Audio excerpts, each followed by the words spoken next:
I'm Simon Schofield, and this is the Zwiftcast. Coming up on this episode, the 2x20, it's cycling's most famous interval session. We analyse and explain.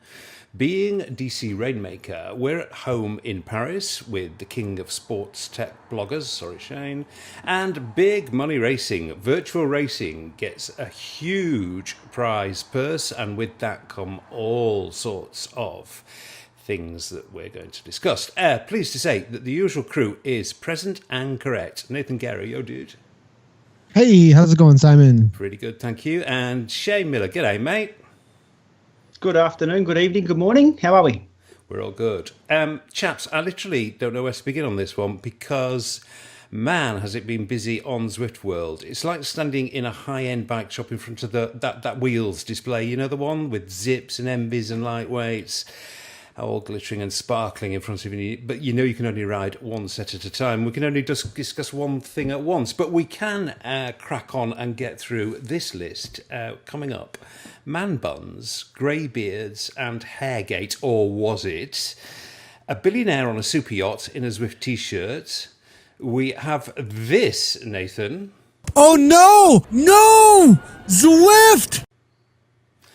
Zwift Running is emerging from the underground with a meaty update. Geraint Thomas and Luke Rowe baiting and battling each other on Zwift and racing together.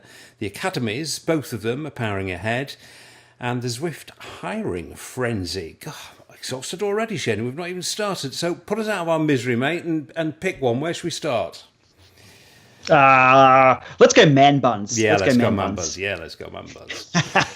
Okay, so this is customization for 2000 man buns for 2000. Here we go. Okay, well, I'll declare my interest immediately. I have not had a man bun. I will never have a man bun. This is, just so you know, this is my avatar customization policy. I try to get my avatar looking as much like I really do, but obviously in a slightly kind of better way. So a little bit thinner, a little bit younger, a little bit more chiseled, a little bit more suntanned. But I go for the kind of features that make the avatar look like me, and that's going to be my policy going forward. Shane Miller, don't tell me you've got a man bun on your avatar. Look, what I can't have in the real world, I want in the virtual world. I've got a massive beard. I've got a nice tan. I've got silly sunglasses on, and I've got a man bun. That's me. I'm going to the extreme. I'm going, it's ridiculous. I ride around now looking ridiculous, and if I'm on the Buffalo bike with a disc wheel, it's fun. I love it. I love the customization. I've been having a ton of fun with it, and there's nothing like ripping up a com looking like a Neanderthal. I'm into that. Yeah. So is this the permanent Llama policy? This is not just playing around with the new toys. You are going to remain man-bunned and bearded up. I've kept it. I thought, look, I'll play around with it, but I thought it looks so ridiculous, like the Buffalo bike that a few of us have because I unlocked it with the WBR challenge, I believe, a year or so back. I'm going to keep it. It looks cool. Next up is where's my tattoos? I want tattoos and sock height. I've got long socks on. It's Christmas. I love these new the additions that we've got. Nathan, state your avatar customization policy, please. Long socks, beard, nice glasses, and a Zwift hat. That's about as far as I went in. Keep the Tron bike. Listen, I think the thing is, Nathan, this is much more fun than I thought it ought to be. The customization thing. I thought, oh god, I don't care about all that kind of stuff, but actually I do. Actually, you know, and I've made sure my cap matches my socks, and it's more fun than it ought to be, is it not, for grown men?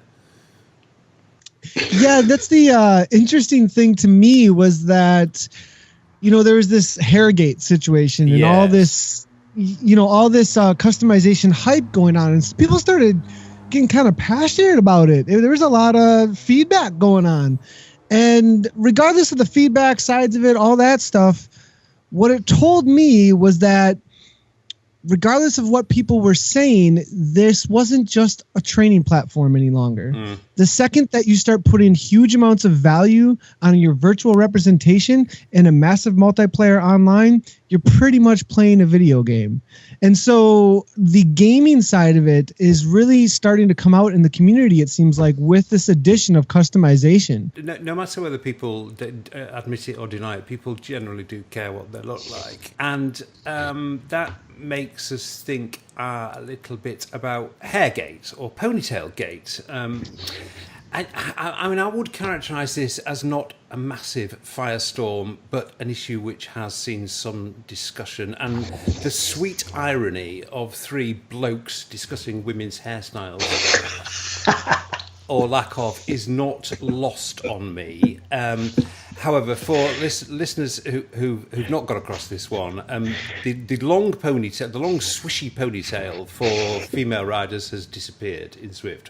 For, it has to be said, as far as I understand it, perfectly good technical reasons. And that has caused a little bit of discussion on the groups. Actually, much of it initiated by men, strangely. I took some kind of private soundings. I contacted some prominent women in the community, and they didn't seem that bothered, to be honest. Shane, what was Von's view on Ponytailgate? Yeah, I think her hair changed. She noticed it, and then she just went through the menus and then went and chose some better coloured socks. I think that's as far as she got with it. But as for the hair stuff, I'm not qualified to comment in any way. Nathan, is it an issue? Is it something they've got wrong? I mean, it's not a kind of 100% mistake. They were aware that this was an issue, and they knew that it was maybe going to need some managing. And in fact, somebody from Zwift was on the forum literally an hour before we went into recording saying, we know about this, we did know about this, we're working hard, it's a total top priority to I do think it's strange, isn't it, the way that we talk about these things. It is a total top priority to restore the ponytail into Zwift. It's definitely coming back. Don't worry, the world's not ending. The ponytail is returning. But Nathan, is this a big thing? Is it a thing? It is a thing. It's obvious thing. People care about it. And so, people will give feedback. I mean, of course, it's like, okay, it's not a big deal thing. Like, you're not going to like lose your job over it or whatever, like major life issue or anything. But at the same time, people obviously care about it. It's a quality of experience.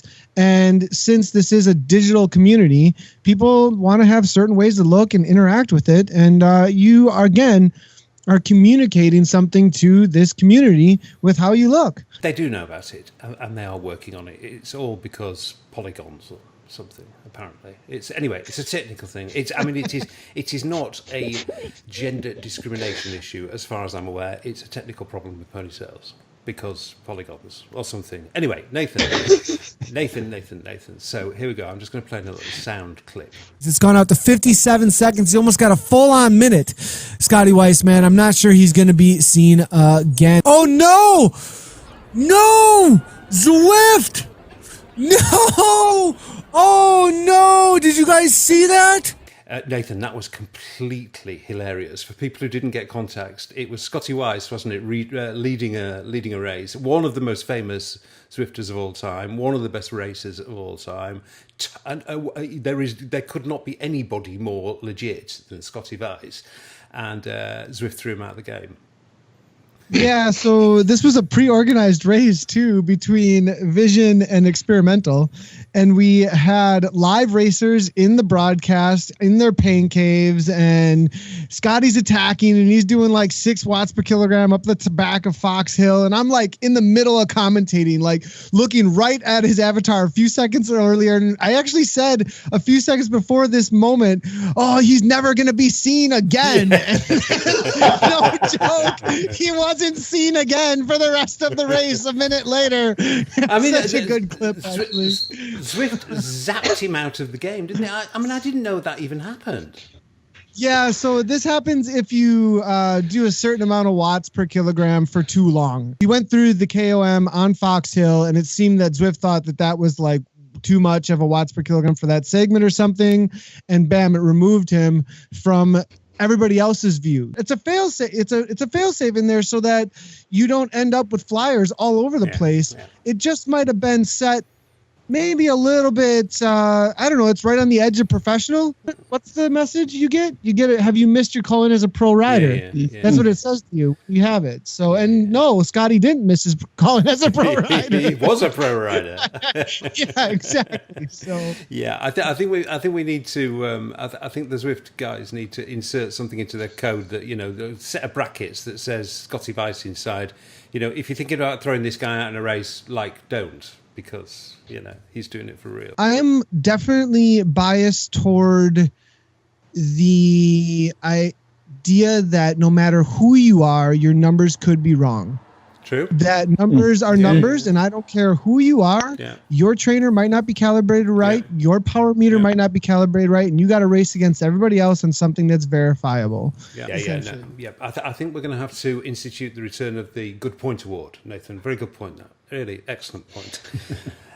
Shane, man appears on front page of the world's biggest website, world's biggest newspaper website, wearing a Zwift T-shirt.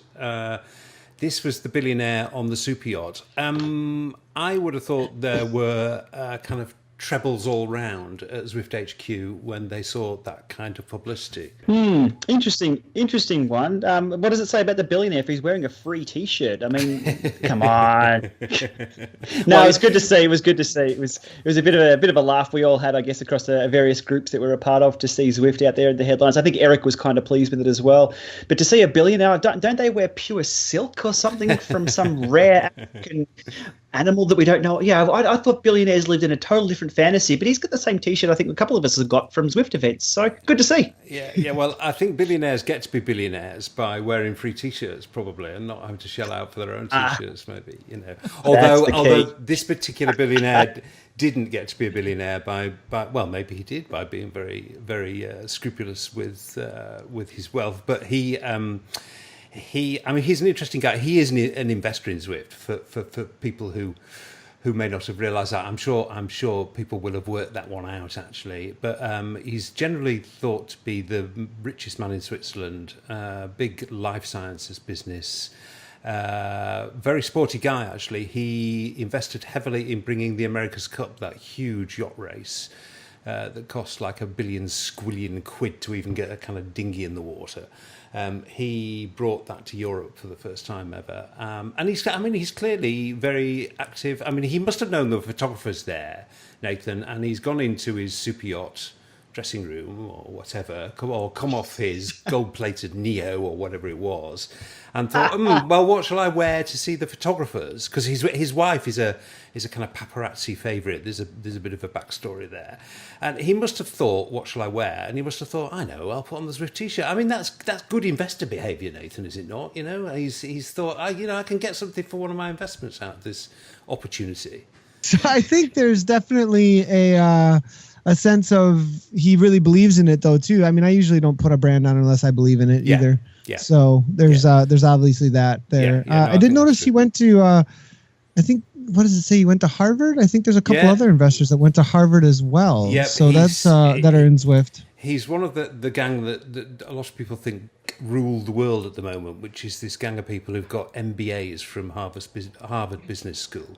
It's quite a small little club there. Anyway, good on him. I thought it was a good move to blast Zwift publicity all over the world's front newspaper pages, because that is a big site. I'm not going to mention it by name because personally I don't like that site. But well done, Ernesto. Now, the Zwift hiring frenzy. It's probably best not to mention individuals here, guys, but I think we all know members of the community who have been hired by Zwift. I mean, Zwift are hiring like crazy and still looking for people across all kinds of areas. So a couple of things arise, I think, that's worthy of our attention and discussion from this one. Nathan, I think it's really cool to see them hiring from within the community. I mean, do you find that lot in where communities grow up around gaming platforms? I mean, it's kind of the obvious place to look, isn't it? There's people there who know the product and are passionate about it, so why wouldn't you hire from that pool? It's good to see, though, I think, don't you?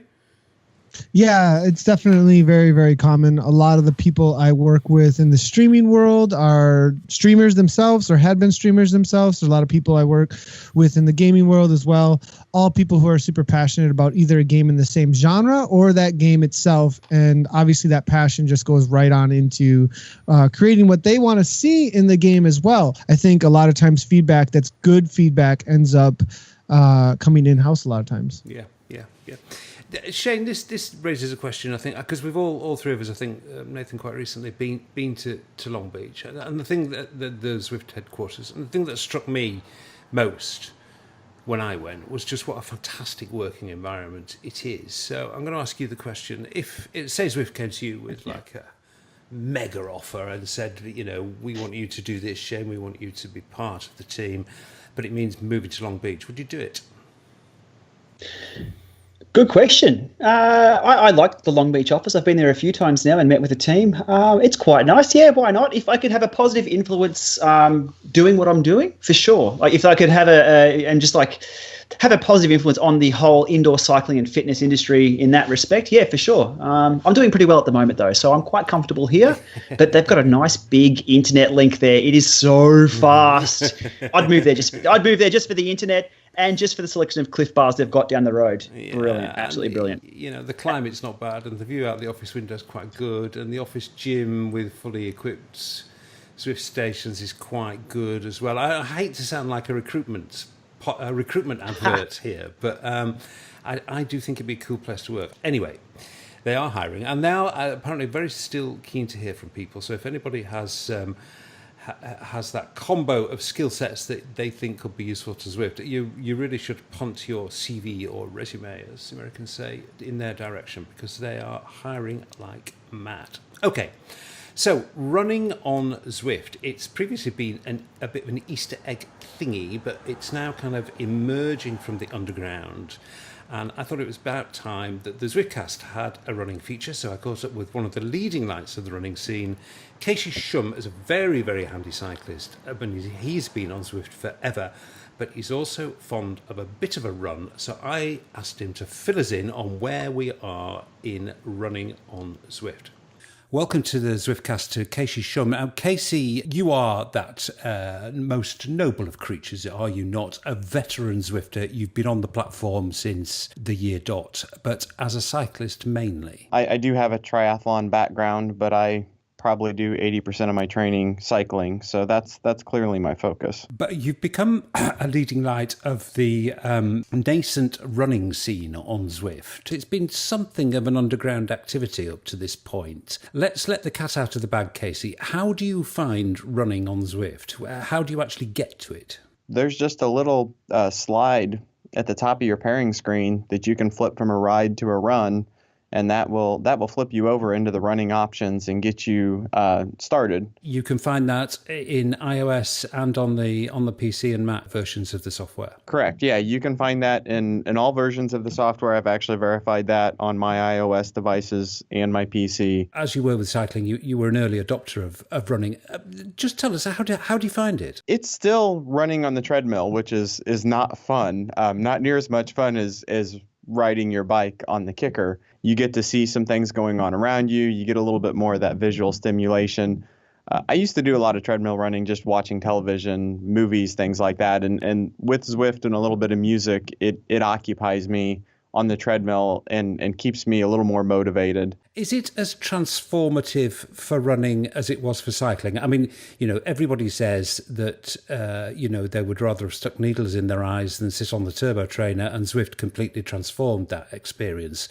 Is it the same kind of transformation with running, do you feel? I would say not yet. I think the potential is there, but I think a couple things that are still lacking from the run that you get with the riding. One of those is the ability to kind of have that smart interaction, the simulated hills. That is not a part of the running yet. You just run at a pace, whatever pace your footpod is telling the game. And then I think the second piece that we need more of to get that real transformation in the indoor running is just volume of runners, getting more people involved, getting somebody to chase, getting an event, group runs. And I think that just comes with time. I do believe that everything that we've heard about running suggests that that is going to arrive at some point. Yeah, I believe there is no doubt that the technology is there to do that. We see it with the riding. It essentially takes someone to integrate a communication channel, whether it's Bluetooth or ANC Plus, into a treadmill. I think it's just a matter of time for that to start creeping up. It clearly is going to take some time. I mean, who do you think it will appeal to, Casey? Do you think it will appeal primarily to a tri crowd, or do you think kind of pure runners are going to find something attractive about Zwift running or running Zwifting? I think it would appeal to all ranges. Obviously, there's the crossover and triathlon from cycling to running, so there's a little more bang for the buck for a triathlete there.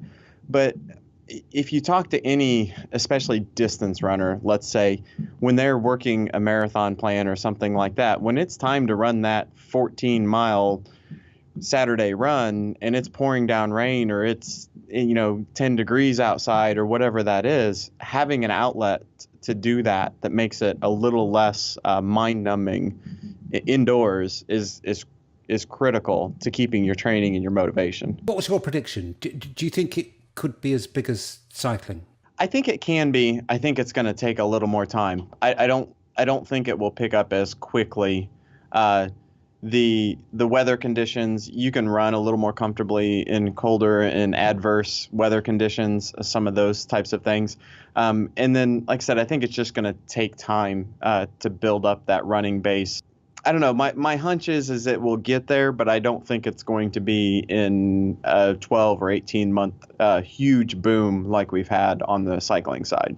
Thanks very much indeed, Casey. Really interesting to get that insight from somebody who knows Zwift very well. Is clearly well up with all the technology and has been following the developments of running very closely. Excellent. Thank you very much indeed, Casey. All right. Thanks, Simon. I appreciate it. Well, fellas, regular listeners will know that I just don't do running and have no intention of doing so. But for Zwift watchers, this is a big development. And what I think is it could herald a bit of a big push into triathlon. Shane, do you think I'm right on that? GCN's just launched a tri channel. It's a huge growth area, triathlon. Do you think this is Zwift? I mean, we know Zwift is popular with triathletes, but this is clearly going to make it even more popular, I would have thought. Yeah, for sure. Cycling itself, while we love it, we're sort of stuck in that one channel. We believe cycling is it and a bit and everything. It's not, so they're sort of spreading themselves a little wider than our... Shane, it is. Shane, cycling is everything. Yeah. See? But no, I think it depends on, cycling itself, the fondos are getting bigger and bigger. So cycling is growing in that respect. Competitive cycling, maybe not so. We'll see where that happens. But Zwift is obviously growing. So to set their wings a little wider for the tri field, there's a massive, massive amount of crossover. Adding running, which has been there for a while, is a no-brainer because of the treadmills. And we've seen things like the Tax Magnum, which is the dual unit. You can both run and ride on the thing. Yeah, it's great. It's good to see. I hope we see more of it. I hope we see more of more sporting communities come on board, whether it be running groups, triathlon groups, Ironman groups, and come on and use the platform as well. And also bounce off and benefit from all the content we've created to date for the cycling side of things. Yeah. Nathan, do you run? Do you like being injured? Do I like being injured? So that's a good question, as that's part of the reason why I stopped running a little bit here and there. But I ran a lot in later high school and just right after high school. I haven't done it much since I started cycling, but if that tendons and those ligaments are okay with it, it could be something, because it's just a quick, like Casey was saying, it's a lot easier just to jump into a run sometimes. And it's actually the attraction of Zwift with cycling is that it's really easy just to jump on the bike. Maybe it can introduce something new to the running scene that's never been seen before as well, as far as this idea of virtual group running together. I don't have absolute solid cast iron data on this, but I do have that kind of unattributed source that sometimes you get when you talk to people. And somebody did tell me that, especially in the UK, Subscribers are actually pouring into Zwift in larger numbers than they have done before for this time of the year. Now, there's a couple of things going on here. We've had the last 3 to 4 weeks have been the most despicable, depressing, vile, awful weather you can possibly imagine. It's just been grim.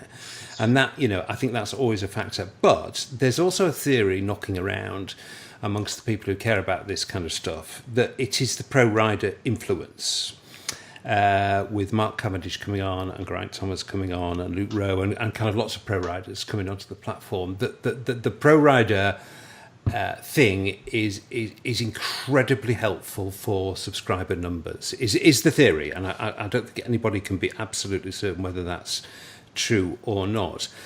And I wanted to discuss this with you, Shane, really, because I've been watching with interest, as I'm sure you have, the kind of social media that's been around, particularly Cavendish and Geraint Thomas and Luke Rowe.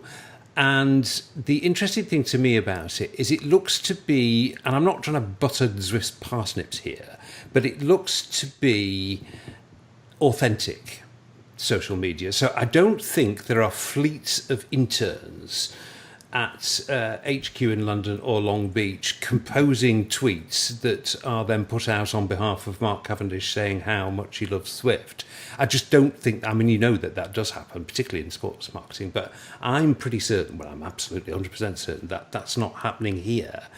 And that, I think, Shane, is really interesting, isn't it? Because those authentic, definitely written by the real person, and that they are, tweets and social media, that is immensely valuable marketing, isn't it? People of the internet are really, really good at spotting what's right and what's wrong. And you can see through people straight away. So in regards to the Cav, Luke Rowe and Geraint Thomas, I haven't seen it personally. I mean, I'm busy with a ton of stuff flowing through my feeds. But yesterday, I rode past Robert Jessink. He was riding up the Epic Com, and I'm like, hey, mate, nice socks. Gave him a ride on. He gave me a ride on back, and he's just now liked my Insta photo that I took of him. That's kind of cool. So he was on there. There wasn't an announcement that he'd be riding it. I didn't even know he was on Zwift. I might have seen his name here and there, but people are just riding it as a discipline. He wanted some time. Obviously, if it was raining where he was, he jumps on, rides up a hill, rides with us, and to get a ride on from a pro who we just seen at the Tour de France, that was pretty cool. So I've shared that out on my social as well. So yeah, we see it from those guys. As long as they interact with the community that's there, I'm all for it. I like it. If they want to race us and Cav wants to, run someone off his wheel or, try and pick a gap that's not there. Oh, hang on, we can't put him into the fence. But yeah, it's a bit of fun. We can have fun with these guys. You can tell whether they're genuine or not pretty easily. Yeah. No, it is genuine and it is authentic. I just think that gives it 10 times the weight and value as a marketing tool for the platform. The fact that that it is authentic and these guys are really doing it and they've not been told to do it and it's not part of a contract and we give you Zwift and you tweet out 10 times a week and that is not going on. And I just think that's a really smart move by Zwift, really smart. Nathan, somebody else at Zwift told me this absolutely amazing statistic, and I actually went back to her and said, are you sure? And she said, I went back to the person who asked me and said, are you sure? Who told me and said, are you sure? Because it is an astonishing statistic. So this is the Women's Academy with Canyon Schramm. I mean, it's already past last year's total of enrolments, but of the enrolments that they've got in, it's not due to start for weeks yet, but of the enrolments that they've got in, 80%, 80% of them are the same women, the exact same individuals who did the scheme last year. I mean, that is some retention rate, Nathan, is it not? The results of women and now with the men's too, with individuals pushing themselves as a community and shooting toward a common goal are huge for a motivation to the community as a whole, and also as each individual can kind of weigh themselves against others and kind of see how they're doing, and then also be encouraged on by others. So cycling made social. I think that's one of the new taglines, and or one that's been around for a little while now, but definitely the social aspect of it really playing a part there to encourage people on through something like the Zwift Academy. 8 out of 10 coming back though, Shane. I mean, I do find that incredible. I mean, I really do find that incredible. Yvonne's one of them, isn't she? Yeah, she's definitely back for it. And look, I'll echo what Nathan has said there. If these academies can provide a structure and workouts for everyone to benefit, no matter if you qualify or not for the final, it does not matter. If everyone can be involved, everyone benefits. And from the structure, the group motivation, it's huge. Von took part in it and absolutely loved it. Okay, let's move on. For our next episode, Shane, will be Eurobike, which is super. I would be surprised if I'm not joining you at least virtually in some sort of way. Yes, we are. As Yes, I always would yes. love to. Yeah, we're going to do that as well. Your physical seat will be taken on a short-term basis, you'll be pleased to hear, by Ray Maker, who is going to join us, myself and Shane again at Eurobike, which is going to be great to see him. So I did see him in Paris a few weeks ago, and we talked then about what we might expect about Eurobike, but I also thought there was an interesting piece from Ray about how he's adapted to life in Paris and an American building a life and a business in Paris. So that's what we talked about, and pretty interesting it was too. Here it is. Ray's background is solidly corporate. He designed data centres for big Microsoft clients, and 5 years ago he settled in Paris to ease business travel around the world.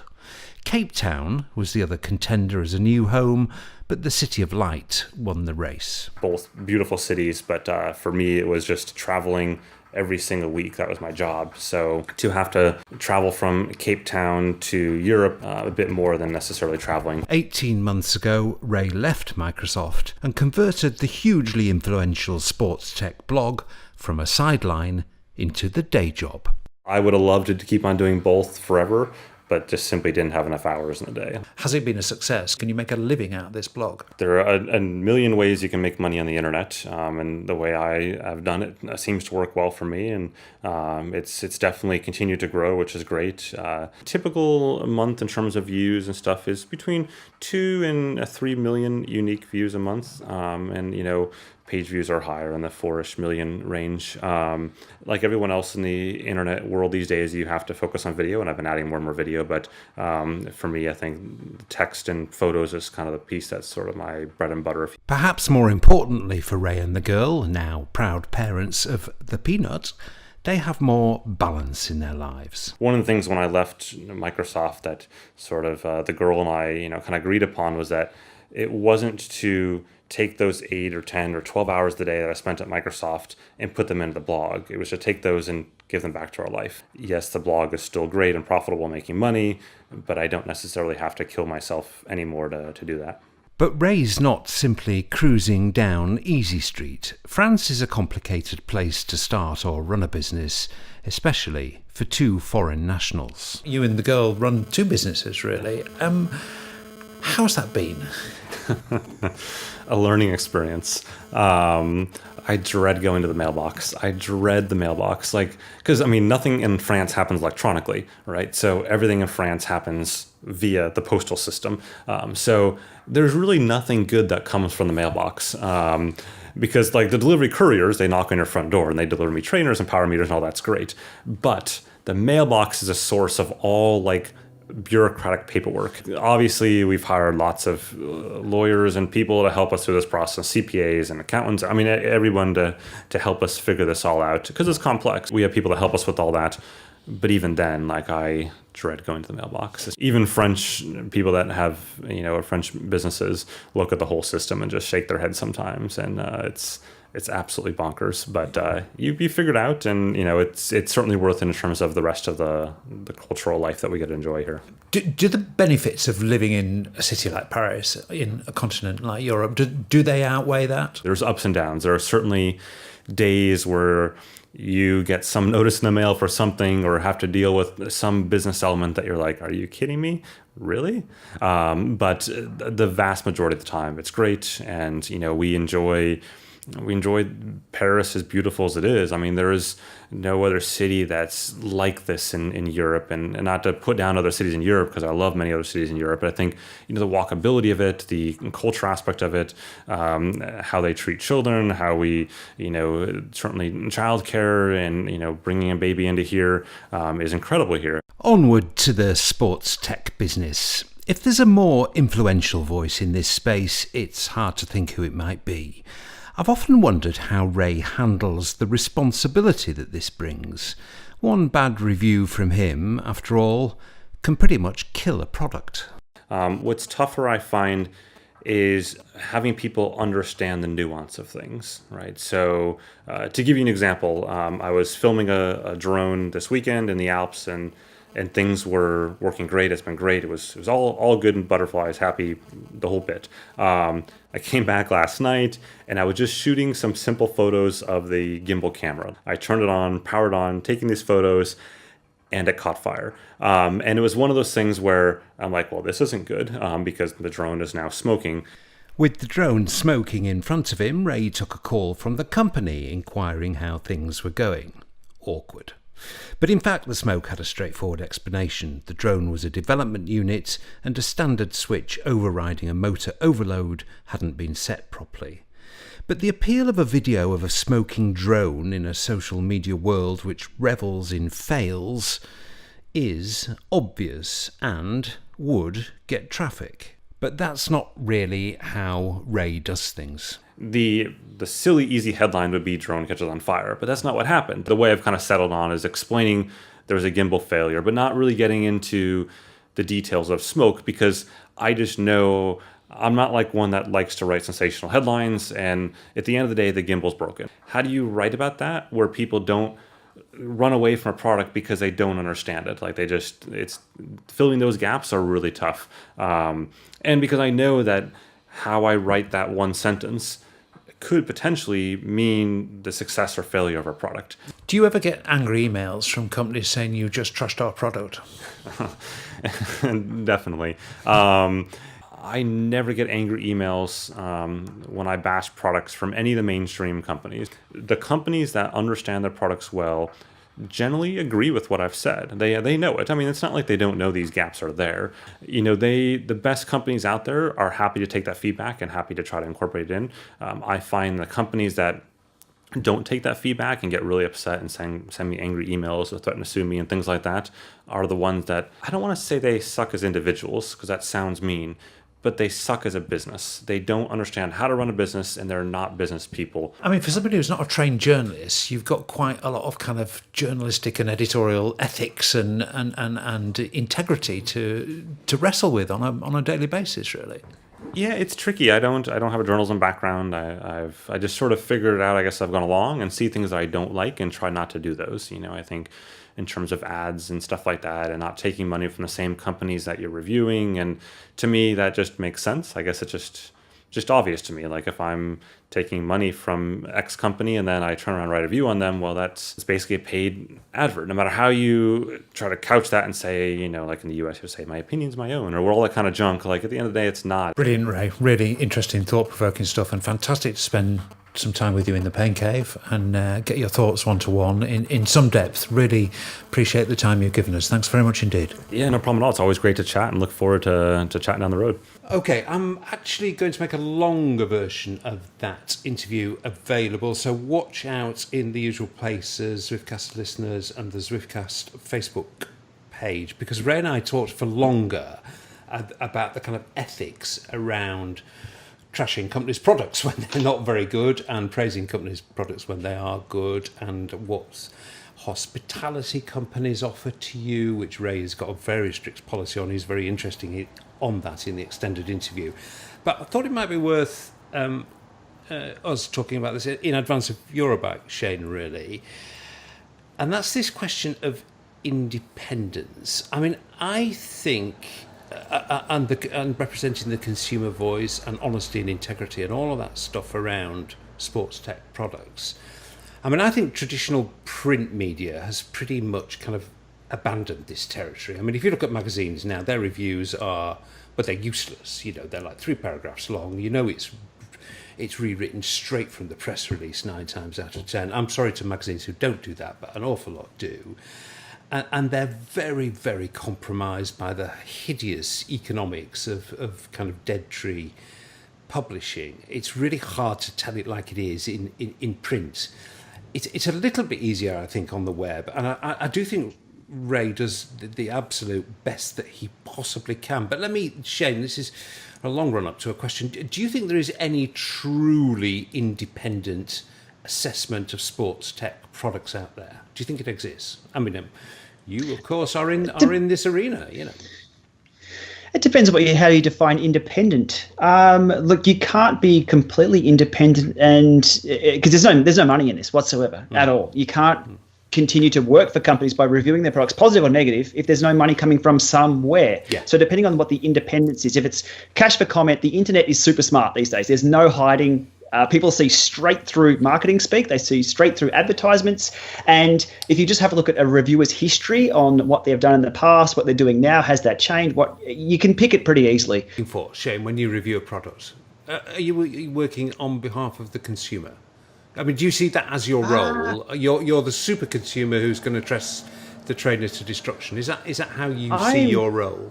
If you've followed my stuff for years, I'm a cyclist who actually uses all this tech and breaks it as well. And look, I've broken a few things and talked about it. I'll give my opinion on it here and there, and sure, that ruffles a few feathers, but it's in parallel with what everyone else's experience is as well. So I work for myself as a competitive cyclist who wants to get better or who wants to really learn the tech. Like Ray says, you know, integrity is all actually about being straight with people, not just the companies, but also the readers and the viewers and the listeners. You know, who am I working for? What do you need to know so that you know where my opinion might be influenced? I mean, Nathan, do you trust the traditional media? Do you read any traditional media anymore? Or do you trust the electronic media? I mean, I'm talking about product review stuff. How much account do you take of it, if any? The traditional media and printed media, I don't really pay much attention any longer, actually.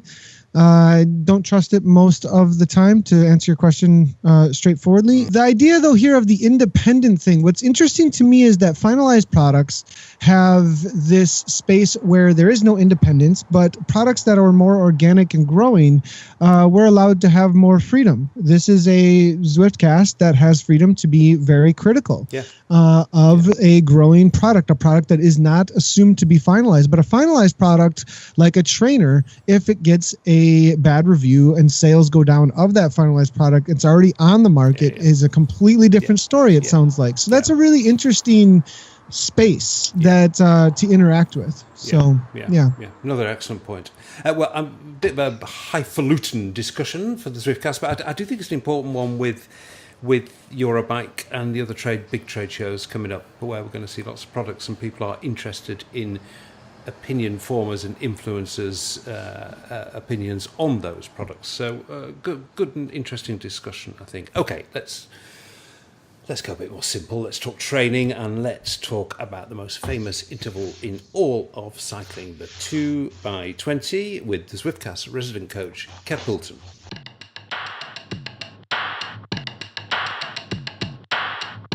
Everybody's probably heard of it, but let's have a proper definition.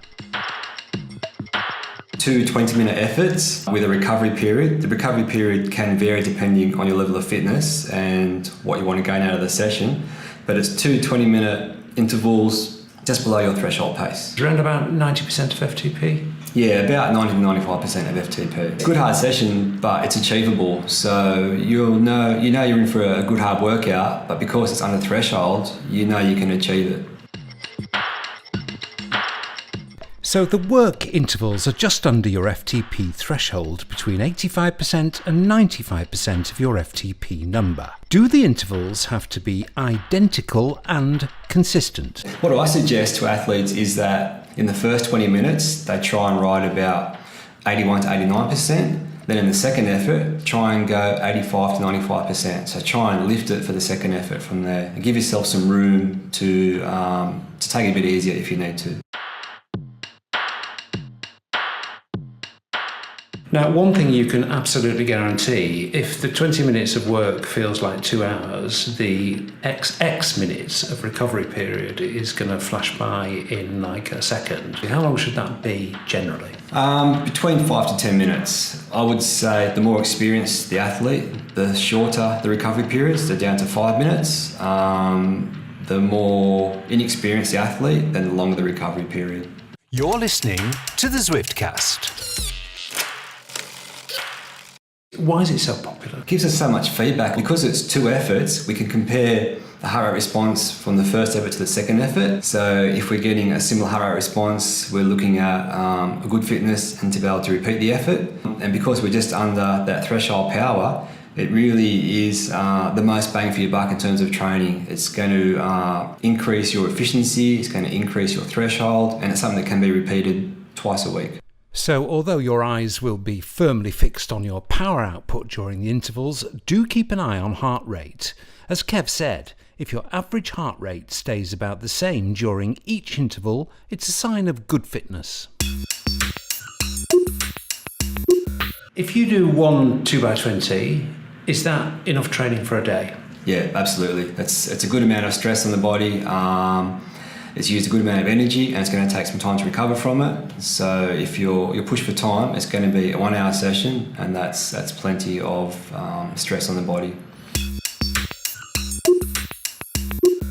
Indoor trainers and Zwift are an absolute gift to this session, aren't they? Because actually out on the road, it's not the easiest of sessions to do unless you've got the perfect landscape on your doorstep. Completing it indoors, you can replicate the same conditions every time, which means you can compare the data you're receiving from it. And no interruptions, no traffic lights, no hills. You can do the same cadence, the same effort for the whole 20 minutes. Music people find very motivational. I think indoors particularly when you concentrate on a fairly long interval. Is that pro? Are you allowed music? Yeah, of course you can. I find that music tends to influence cadence though, so people just naturally, the faster the tempo of the music, the faster the cadence. So I guess just be aware of how fast you're pedaling depending on the music you're listening to. Right on! I think it's fair to say, Kev, that you're fully subscribed, as many people are, to the huge benefits of a 2x20. Yeah, because it's so well known, people can compare their data to other people. You could do 3x10, those sort of things, or 4:15s for a similar kind of effort, but 220 seems to be the world standard, and it does give a good response and good effect, so yeah, why not use it? Nathan, I do wonder how we ever managed to do 2x20s pre-Zwift. I mean, certainly a 2x20 outside, I always found unbelievably challenging. Now, that could be because I was a bit kind of anal about, sticking to the absolute letter of the law in terms of the wattage I was supposed to be achieving, and I didn't like to see it drifting 5 or 10 watts either way, because that kind of thing upsets me badly. That's a personality defect of mine. But how did we ever manage it before Zwift, I guess, is my question. Well, I was always pretty angry or frustrated with the stop sign or car or whatever it might be in the middle of my interval effort, no matter what peak power I was after, 25, 10, or 1 hour. I definitely think that there's a huge benefit to the indoor trainer with that. There's also the reality of getting a consistent environment all the time, too. We were talking about this actually in a new feature with Greg Henderson that we're doing workouts on, and the ability of replicability, like how you're able to replicate the same environment over and over again. If I go out when there's a lot of pollen, my numbers go down because I have allergies. Yeah. If I go out when the heat is really high or whatever it might be, that is, a wind is different, or who knows what it might be as far as the environment. If you can control the environment, you can control what kind of stimuli response your body can put out. I tend to go to the Epic KOM is because it's about a 20 or a little under for me, and it's a very motivating thing to know I have to reach that point before I'm done with this effort. So that tends to be where I go for my 20s. Yeah, it's great to have a kind of visual reference like the top of a mountain. I mean, Shane, I know they're a favourite of yours. They just work, don't they, 2x20s? They just do their job. Yeah, for sure. They're long enough to be uncomfortable, but they're short enough not to hate them too much when they're done. So you can go back to them quite often.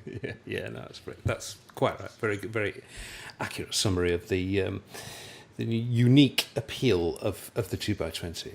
Okay, well, gosh, it's been busy, and we've still got a big thing actually to talk about, which I've left till the end, and that is the announcement by CVR, who are the people behind a number of virtual racing events that have been staged. There was one in Las Vegas, where all three of us were there. There was one in London, where all three of us were there, and there's an upcoming one in Paris. Now, the different thing about the one in Paris is that Frank Garcia, the guy behind CVR, has announced a prize purse, and it's not a small prize purse, it's a big prize purse. It started off at something over €30,000. I mean, obviously this is going to be split between a number of races, and it's going to be split between men and women. And Frank has also got some kind of crowdfunding scheme around it, which, to my surprise, I have to say, and I think actually probably to his surprise, has actually started to attract some revenue. And I happen to know that that has taken the prize purse well over €40,000, and the event is still 2-3 weeks away, so it could go even higher.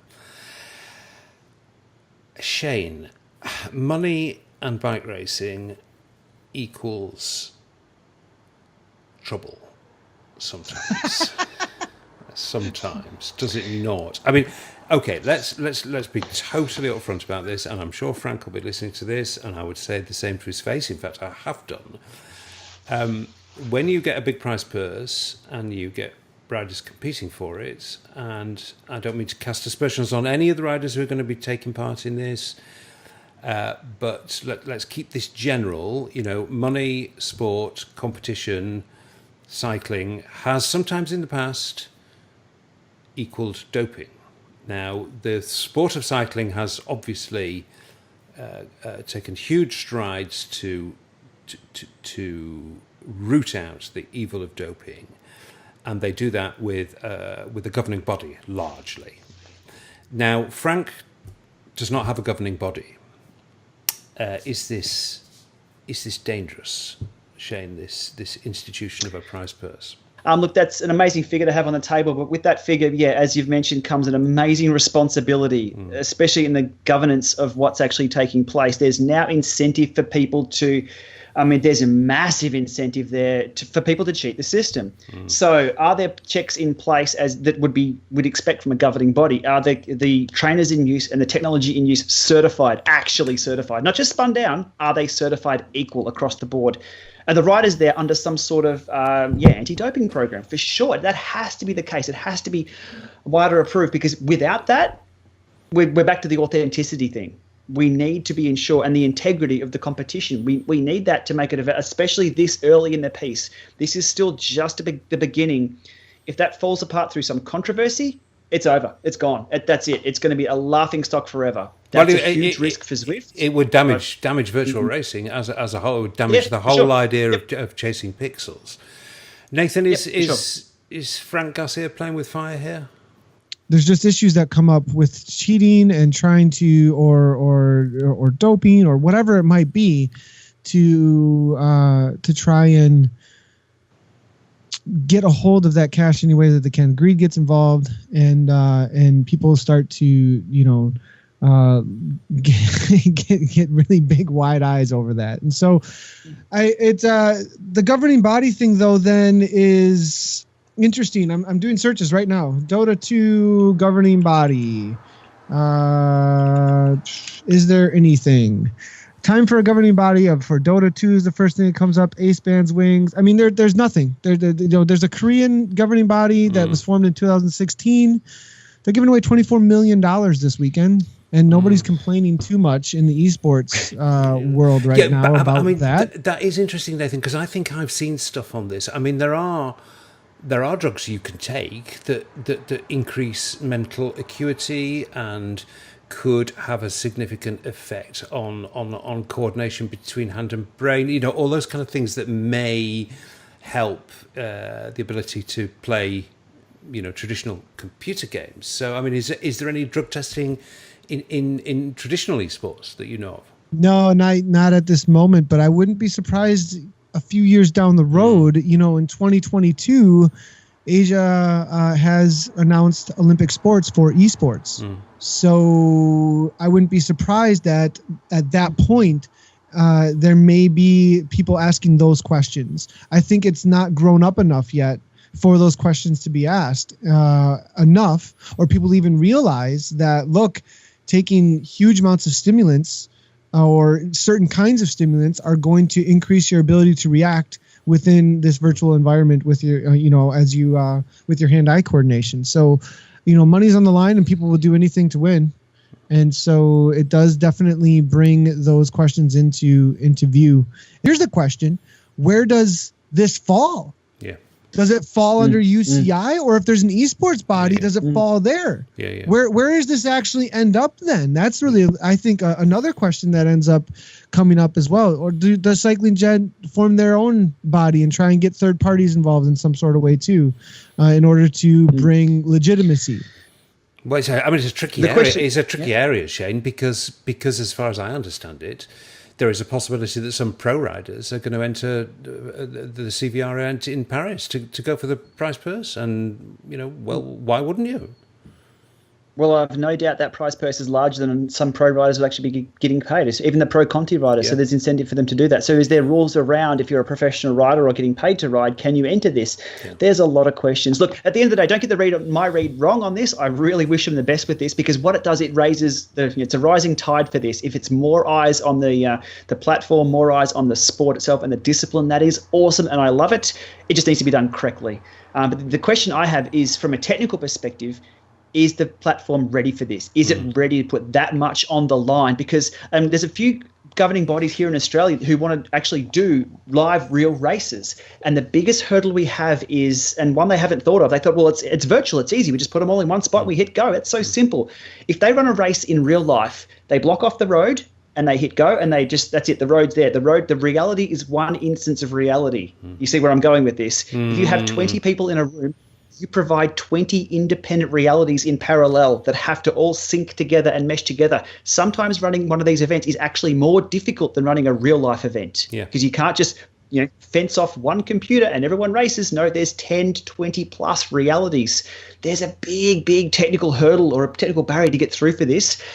And right now, right behind me here, and we're seeing the messages flow through, Zwift is currently down. No one can log in. It's going up and down, it's flapping up and down. So a race we joined the other night, we all crashed on the start line because there's technical issues there. So is the platform ready for this real specific racing where there's big money on the line and people have traveled a long way?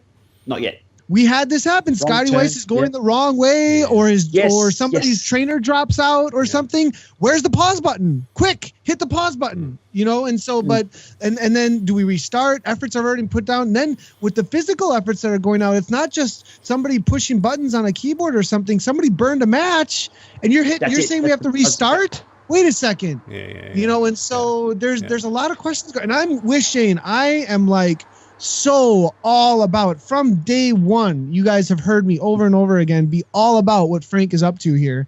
I love the esports side of things. I love the juncture of my favorite sport in real life that I competed in now coming into esports, which I obviously love as well, and seeing the mixture of the two and creating this whole new platform with instantaneous access to an arena of virtual environments. It's so great. It's really, really great. Is it ready? I think that's a great question, Shane. Really great question. Yeah. This all comes back down to the framework as well. As we're talking about the doping framework and about the evenness and the fairness of the equipment use framework, it comes down to the policy they're going to operate under as well. This is a big one. This requires a year of think and meetings and the ideas from all before the execution is. But again, kudos to these guys for executing well before this is all ready. This is kind of cool to see, because the mistakes made won't be made twice or three times in a row. It's good. You see behind me here, it's my platform. It's the world I love and live in, and I love to see more people on it. But I want to see it represented always in a positive way and as best possible. And look, let's see how it goes. Yeah. Well, I know Frank listens. It could be a huge success. It could be a huge success. It could be absolutely amazing. We're just thinking, fingers crossed. What could the problems be though too? But it could be amazing. We could, Well, I know Frank listens to the Zwiftcast, and I hope he doesn't think we're being harsh. And I would like to say, in his favour, there are massive risks attached to this, and putting the prize purse in is a complete game changer for this whole thing. But in Frank's defence, I would say that somebody's got to take the risk. You know, this is a new area. He's an entrepreneur. He's got an entrepreneurial background. He's got the balls to try this. He's and he's put money into it.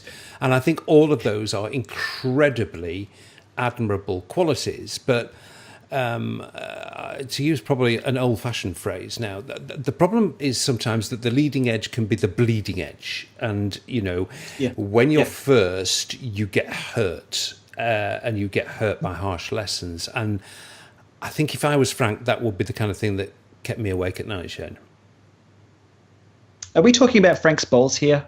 I think we referenced Frank's balls. What's happening? Oh, man. No, let's not talk about Frank's balls. Okay, that's enough. That's enough on that. Look, look, all the best with what they're doing. I will be watching. It'll be very interesting to see how it unfolds. I see any progress or any development in using the platform is amazing. We have the eCrit coming up here in Australia soon. Let's just see how that unfolds as well. It's going to be it's interesting times. It really is. We're seeing growth through the roof. We're seeing hires through the roof. We're seeing technology through the roof. Watching the platforms down at the moment. So hopefully we see that more stable. Yeah. We'll see how we go. Yeah. Nathan, I did want to get it in this Zwiftcast, but it's just, as you can hear, it's just been so packed with other stuff that I've had to hold it over. But this thing you're doing with Greg Henderson, we will get to that in another episode with a proper feature on it. But just as a very short preview for listeners, this is you and Greg Henderson riding together, basically leading a coached ride, isn't it? It's a brilliant Workout Wednesdays. Yeah. So Workout Wednesdays is what people need to know, and it's happening. Make sure to follow over on Facebook with Zwift Community Live, ZwiftCommunityLive.com, and follow all the live stream places, and you will catch us on Wednesdays. It's really great. Essentially, you get to see me suffer if you're just watching and do the workout. But I watched you do the workouts along with it. Basically, is what you do. But you get this insight. You get.